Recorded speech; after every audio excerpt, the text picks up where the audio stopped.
This is the Mobile Home Park Lawyer Podcast with Ferd Neiman.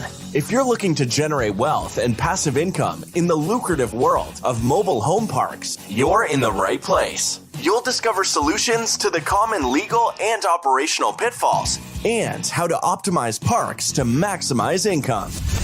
Your host is in the trenches. He's a real estate attorney, financial analyst, and mobile home park investor and operator. Now, let's turn it over to Ferd Neiman. Welcome back, Mobile Home Park Nation. Ferd Neiman here again today with another episode of the Mobile Home Park Lawyer Podcast. It's got another great guest as usual.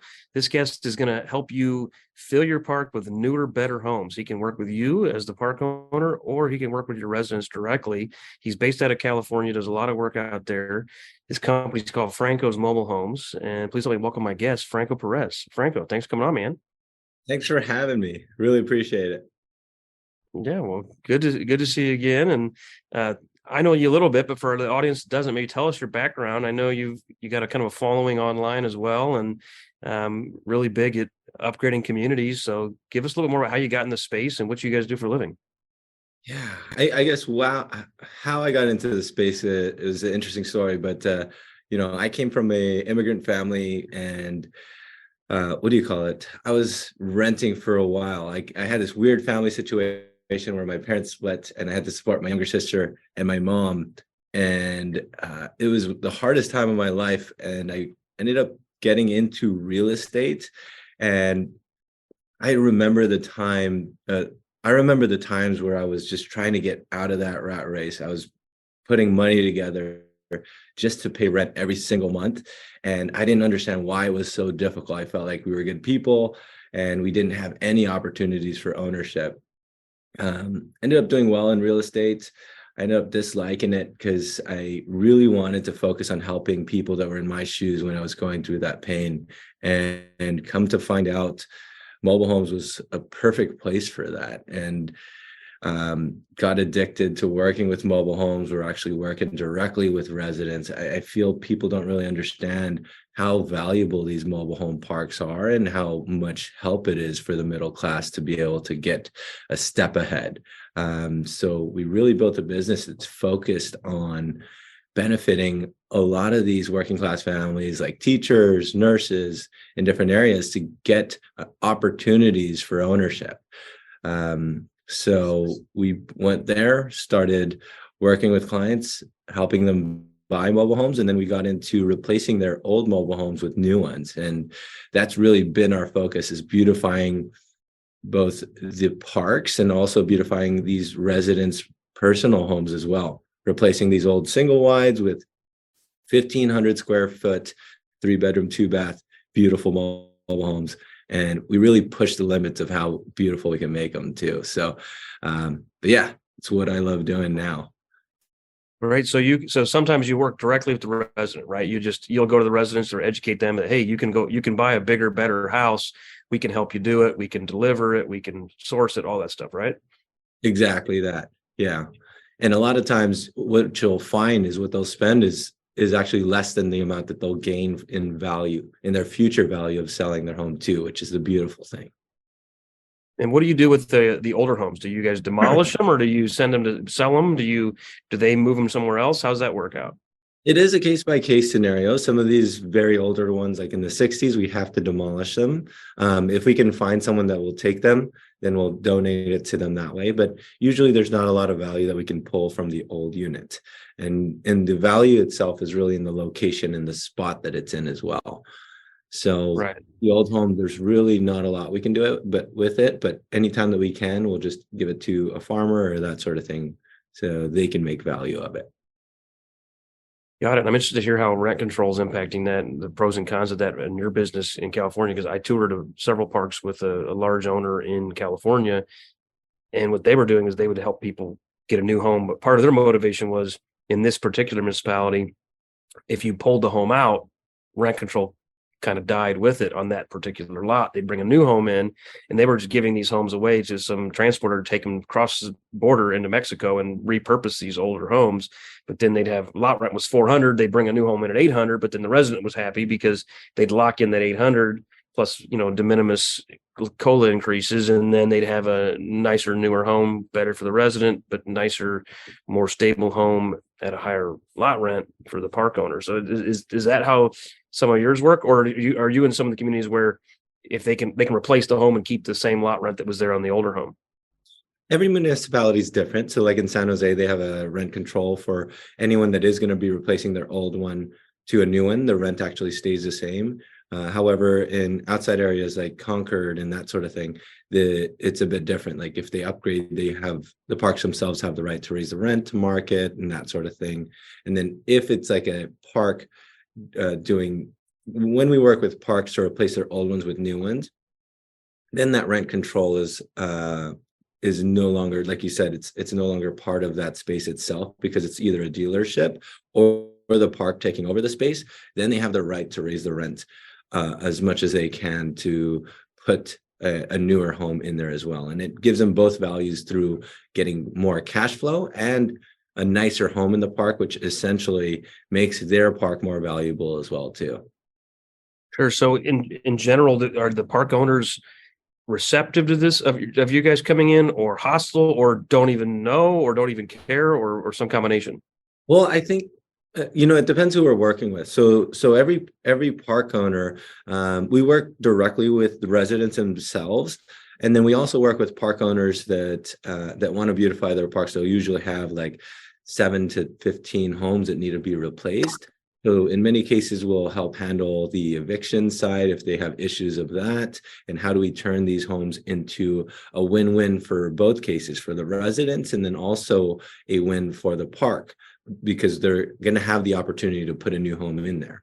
And then on the other hand, there's another service we do, which is we help host educational events for their residents. How do we allow for the residents to be able to replace their old homes and help them understand the benefits of replacing their old home for a new one on the residents' dollar? And it benefits them because they have a better lifestyle of living. Their home value goes up by a lot as well. And it's also a win for the park as well, because you have tenants that are more invested in their property, they're taking care of their homes, and then also the overall vibe of the park is way nicer because you have a better ratio of new homes in there too.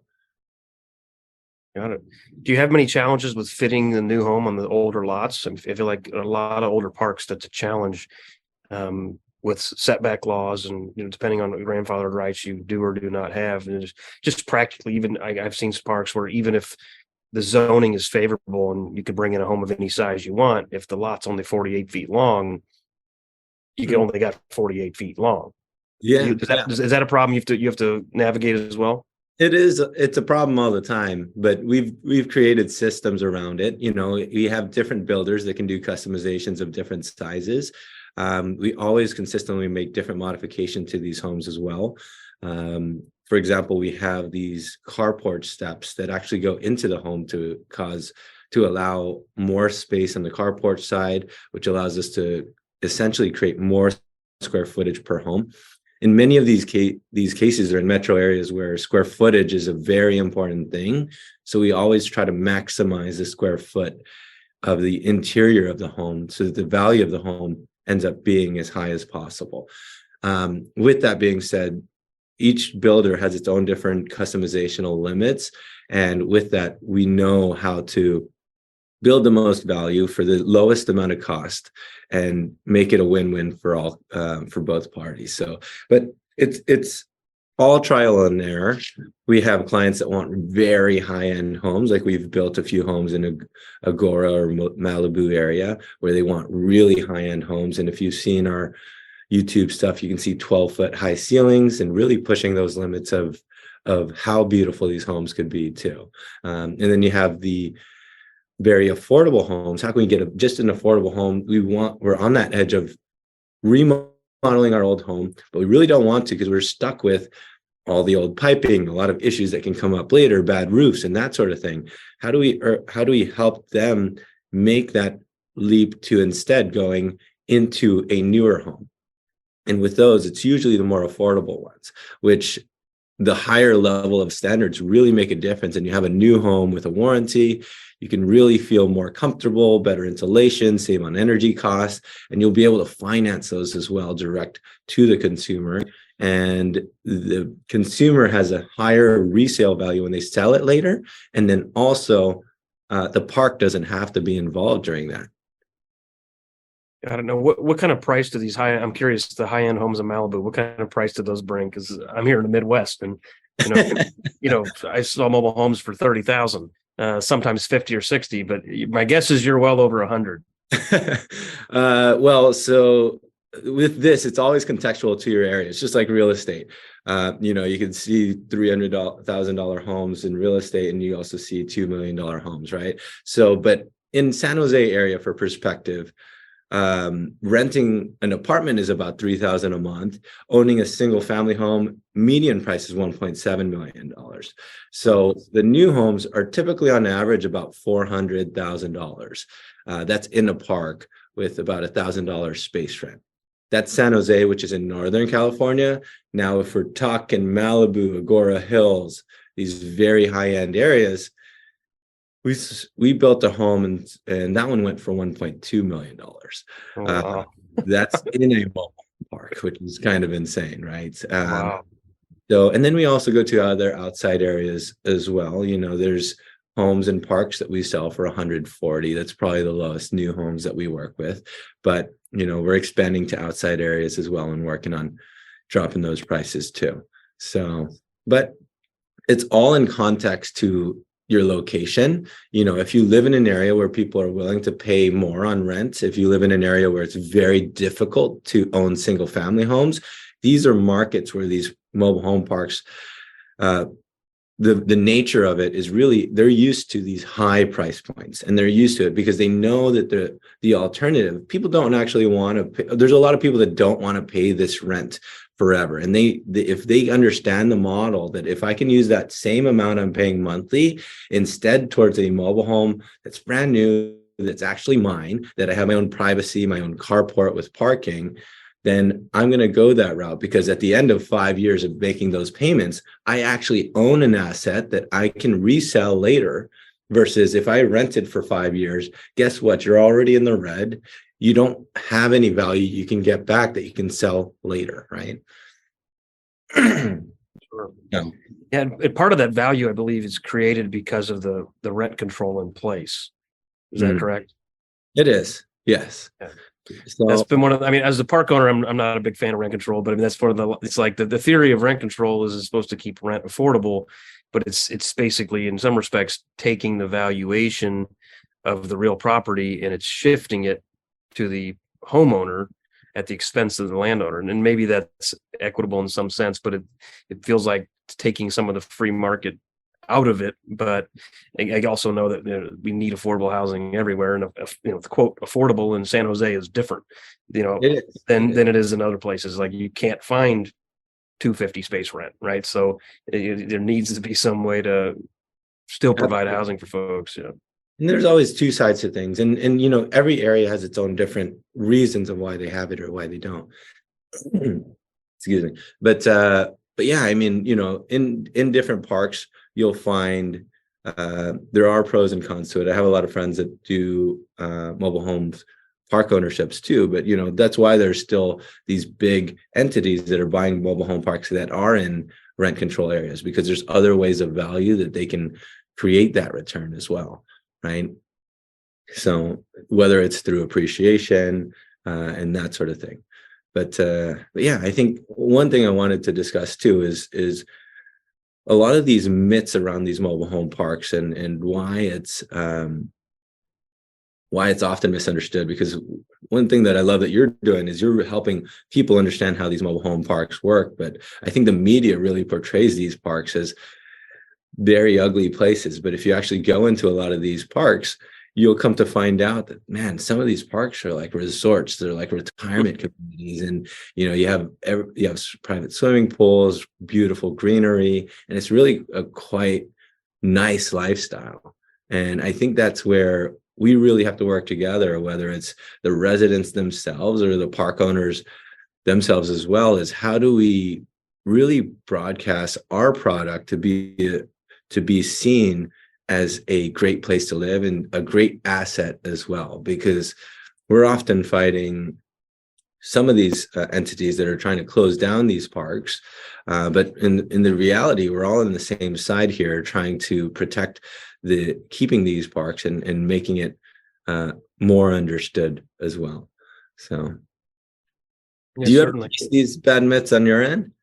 Excuse me? Do you ever face like bad myths about or bad stigmas about mobile homes? Oh, sure. Yeah. I had a call this morning with the guy that he's like, yeah, I want to build 200 sites and I got room for 400 if we do singles, and let's go talk to the city. Let's get this done. I'm like, well, it's going to be a little harder than that because the city is generally going to say that mobile home parks are not good for the tax base, not good for the school system, not good for police, fire, hospital, et cetera. So the stigma is real. And I mean, I've had mayors of cities tell me point blank. I'll say one city in particular where I've done some investments. I used to do some retail there as well. They had a lot of retail storefronts and, big power centers and things like that. And I said, you guys need affordable housing because those are relatively low paying jobs, and people can't afford to buy in our market. A $400,000 house is a big market, a big house. So people can't afford $400,000 houses. They need $150,000 houses, but there really aren't any. So the mobile home and the mobile home parks can provide that affordable housing. And the mayor said they can live somewhere else and commute in to serve our food at our restaurants, to work at Home Depot, to work at the grocery store, et cetera. He did not want affordable housing. I don't want those people in my school district with my kids. It was like, wow. But he was just point blank, like, heck no, I'm not gonna do this. So yeah, we face that stigma all the time. I mean, we do a lot of zoning work all over the place, and you find out real quick when you look at the code if they're welcoming or if they're not. And then sometimes the code is vague or even absent in some, but then you find out real quickly if they're like, we're not gonna let you do it. And or if they hit you with code violations just because you exist, even though there's, an apartment or a neighborhood next door that has the same violations, right? So the stigma is real for sure. I think it's getting a little better. Depends on where you're at. I mean, the communities you described with, pools and amenities and greenery, like, yeah, I think people see those as like, almost like senior housing. Yeah. Like downsizing. You're like, oh, I'm going to move into a loft downtown to be near community and nightlife. And they're like, oh, I'm going to move into a mobile home park, because I want to just, live more with my friends and play shuffleboard and play bingo and, karaoke night and stuff. I don't need the big house. I don't need the big yard. I don't need the basement, things like that. So sometimes you can see that. We do most of our work in the Midwest, and there just are less of those truly retirement communities. So we mostly work with people who are, working class and live in this housing product because they choose it over apartments, not because they choose it as a downsizing from a McMansion or a big suburban home. So we generally don't do the customization of homes or see that as much. We have some options of customization at the factory, but it's just like, yeah, I'd like to add a jacuzzi tub to that, or yeah, I'd like to make it the 3-bedroom or the 2-bedroom, or I'd like to add different features on the outside, or we add features that are not part of the home, but park amenities, or we'll put a bigger deck on it, or we'll put a patio on it, or things like that, as opposed to completely redesign the home. Part of our norm is cost effectiveness. So the customers typically want the best bang for their buck, and that generally means less bucks. It doesn't mean, painted in gold. It means it's brand new. It's nice, still a HUD home. It's definitely better than they're going to get in single family or multifamily for the same price per square foot. So our sales pitch is, look how nice this is and how big it is for only 50 cents on the dollar. Exactly. 75 cents on the dollar. Oh, totally. And to what you said, it's like, that's unfortunately the thing that we're facing is these stigmas really is around people that have not been into these communities. They haven't seen them. They don't really have much empathy for it because all they see is through Hollywood of like, whether it's Breaking Bad or like that sort of thing. And that's how they imagine these parks to be. And that's why they're so against having these in their cities. And that's really our goal with our YouTube channel, is to show how beautiful these parks are. We also love sharing stories of how we help these residents have that affordable housing element, and how we're able to successfully help people get out of that rent rat race and be able to start owning something. And, to me, that's why we've been asked to speak at a lot of events, is how do we market to millennials, these new wave of millennial buyers, and help them understand that this is a great option.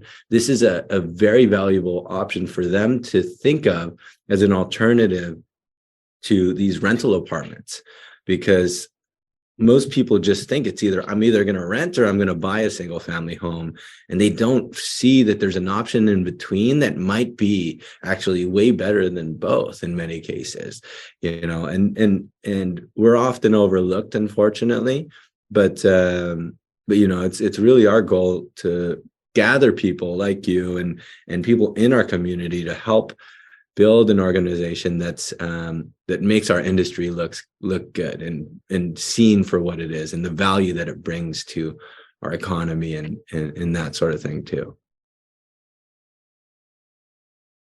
Yeah, no, I think it's good to, try to continue to reach the younger generation, because it is a stigma. I've told several friends of mine and even people that work here, like, hey, if you want bang for your buck, you should go rent a mobile home. Buy a mobile home ideally. But if some people don't want to buy because they don't make a commitment, but they're like, oh, my girlfriend won't let me do this, or I don't want to do that. I'm like, you're burning a lot of money at those fancy apartments, and some of them are even that fancy. It's just burning a lot of money. When I was younger, I never lived in an apartment. I lived in college housing when I was in school, and then I bought a house 5 houses down from my college, and then I bought it, fixed it up, had some buddies live with me, moved, bought another one, repeat, bought another one, repeat. So I kind of bounced around kind of blue collar single family houses as part of, living plus investment strategy. So I never really got into the apartment game as a renter, but then I saw a lot of other people like, you've been renting for 15 years.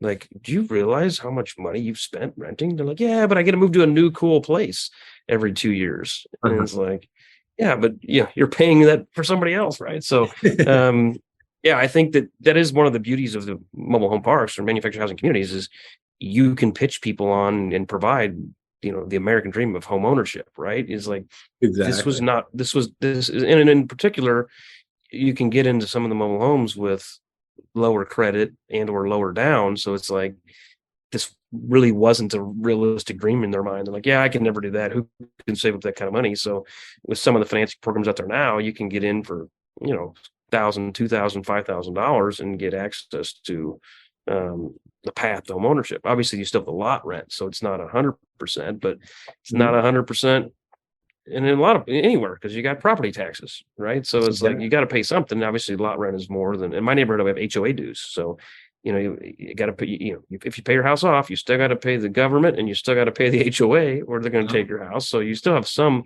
monthly obligations or annual obligations. But yeah, I think it's total cost of occupancy is a key variable, and then the value you get for that total cost of occupancy, the freedom, the flexibility, the autonomy, et cetera, it's all part of the choice of housing. Yeah, absolutely. And it's, it's important we have these low income opportunity. I mean, affordable housing for low income people too. We need those stepping stones for people to be able to get ahead.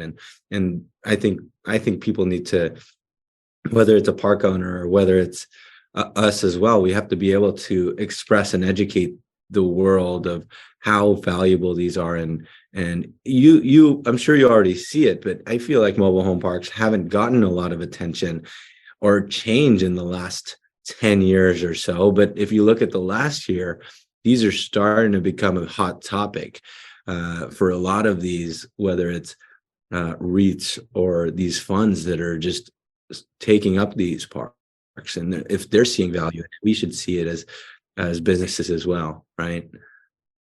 Oh yeah, I mean, obviously, since COVID in particular, the values have gone up and the demand has gone up for the communities. I think because people realize there's always demand for this type of housing product. It's just, but yeah, if we can change some of the stigma and get some of the NIMBYism to go away and some of the city regulation to go away, it becomes more viable that these communities can remain. Yeah, exactly. So, but yeah, and that that whole element of that, it's just they have a misunderstanding. And I feel like the most important thing is to share the stories of these individuals that are having success through ownership, because we build value in all three different elements, right? Have you had much luck with municipalities kind of coming around when they see that you're bringing in nicer homes and providing and preserving more affordable housing? Are they being receptive to you, or do you even get involved with the municipalities since you're not owning the land? Is it really not your issue as much as it is the park owners? They are way more receptive, and I think that's why we really challenge ourselves in a lot of these homes of how beautiful we get them to look, whether it's a waterfall quartz countertops, all full steel, stainless steel appliances, very modern cabinetry.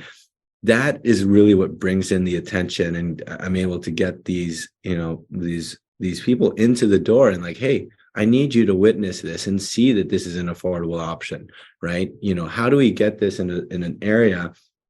How do we get this to look beautiful and still be a success element for their residents?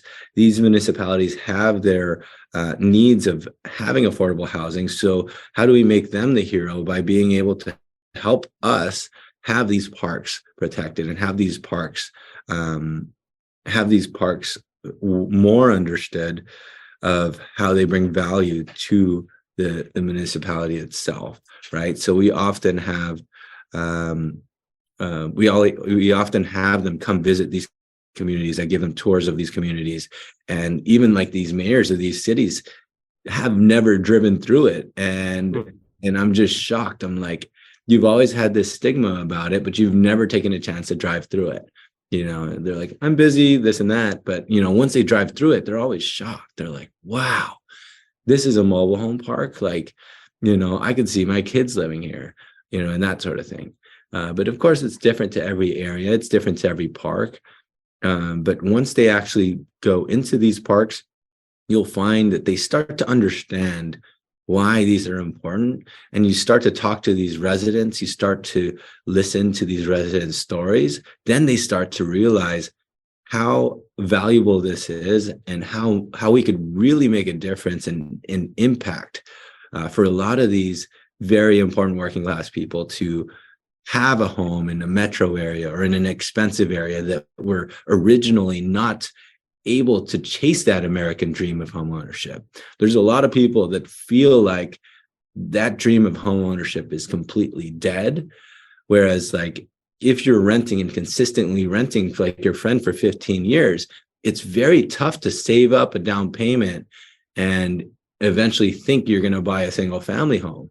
But if you can go a little bit more than what you're spending now and own a mobile home, live in a mobile home that's pretty nice in a nice community, just that shift of shifting your payment from renting to a mobile home, that gives you an extra added benefits in taxes and equity in the loan pay down that you're doing.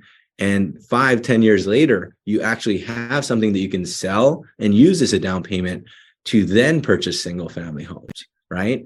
But if they didn't make that step in between, they probably could have never owned a single family home. No, it's a good point that, it's kind of some people, it's transitional housing. We bring a lot of people in as renters because they're like, I don't know if I want to make the commitment. I don't know if I want to buy. So say, okay, we'll give you a lease and then we'll come back in 6 months and see if you want to buy, and we'll lower your payment and all that. You'll build equity. And a lot of them will say, give me 6 more months. And they come back like, do you guys like the neighborhood? Yeah, I've been living here a year. Do you like your neighbors? Yeah, I've been living here a year. You like the house? Well, yeah, of course I like the house. It's a great house. You like the price? Well, of course I like the price. Okay, you like school district? Yeah. Do you like building zero equity, paying more in rent, having no ability to paint the home, and being subject to rent increase on the whole 100% of your housing cost next year? Like, no. Here's an idea. Stop renting, start buying. And then convert them. And we do both rentals and sales, but a lot of times for financing, like Fannie Mae, for example, will want me to get 35% or less park-owned homes. So I bring people in sometimes as renters, then I got to convert them, and I got to watch that number. Like, okay, I got to get them. I got to move 6 more. I got to move 5 more. I got to move 4 more. And if I'm bringing more homes in, I have to say, okay, I can only rent 1 out of 3 or 1 out of 2 because I got to watch that ratio. It depends on the park. If I buy a park that has no park-owned homes, I can rent more. If I can buy a park that has a lot of park-owned homes, I really have to push the next tranche, sale. And we will price them with that in mind, price them to move as opposed to trying to price them for a profit just to get the occupancy in the column I need it in. But that's great that you guys can convert people, that are either A, renters, or B, their other outlook is I get to rent an apartment or I get to rent a space and own the home on top.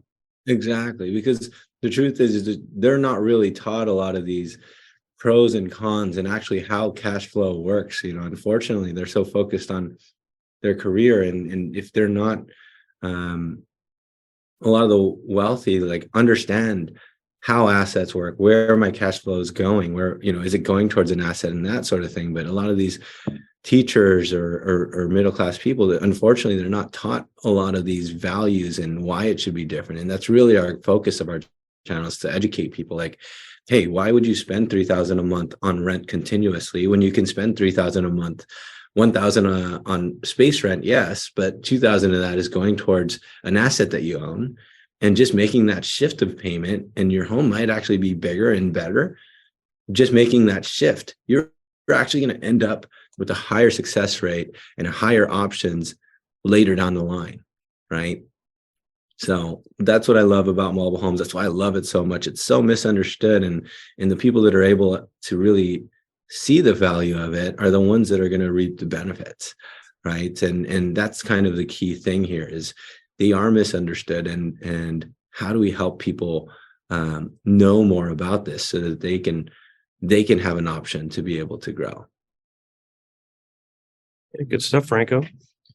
Any other tips or tricks before we jump? I think no, nothing that I can think of. I think it's really just connecting a lot of people. I feel like I love what you're doing with this show, because you're connecting a lot of high value people in this industry that are making this industry better. So I think that's something that I appreciate about your show. Yeah, great, man. Well, I appreciate you coming on. Where can people find you after this? All of our links are on www.franco.tv. That showcases our new homes that we're building. You'll see the home in SoCal, what we were talking about, and we see a lot of educational videos of how these homes are built and how it's helping the middle class and how it helps park owners and stuff as well. All right, man. Thanks again for coming on. Thanks. Well, God bless. thanks for having me. You got it. You've been listening to the Mobile Home Park Lawyer Podcast with Ferd Neiman. Ready to learn more? Go to www.themobilehomelawyer.com for free resources and materials to help you succeed. If you love the podcast, go to Apple Podcasts, give us your review, and subscribe today. Thank you for listening.